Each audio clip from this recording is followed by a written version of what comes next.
আর মনে হচ্ছে বাঁচবো না। এগুলো আপনি কি বলছেন মা? আপনার কিচ্ছু হবে না মা, আপনার কিচ্ছু হবে না। আপনার বড় ছেলে আসছে মা, আপনার কিচ্ছু হবে না। তাই মরার আগে সমস্ত সম্পত্তি না। আমি আমার বড় বৌমার কাছে দিয়ে যাচ্ছি। এই বুড়ি, তুই মরবি তো মর, জায়গা সম্পত্তি দিয়ে মর। ওই বুড়ি, ওই ওই। তোমার এত বড় সাহস, তুমি আমাকে চড় মারলে? সম্পত্তি পেয়ে গেছো? বেশ করেছি, বেশি তুই কি মা মরছিস? মর, স্বর্গেও শান্তি পাবি। দিদি, তুই আজকে আমি করছি, ছেড়ে দাও। তুই পারবি না ছোট, আমি করছি। কেন? আমার মা বাবাকে আমাকে রান্না শেখায় নাই নাকি? আরে ছোট, খারাপ পাচ্ছিস কেন? আচ্ছা তুই কর। খিচুড়ি খাবো আজ, স্পেশাল খিচুড়ি।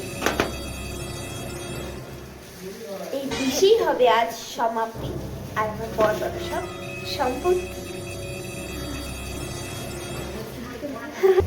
দেখো দিদি, এবার আমার সঙ্গে খিচুড়ি খেতে চেয়েছিল, খাওয়াচ্ছি।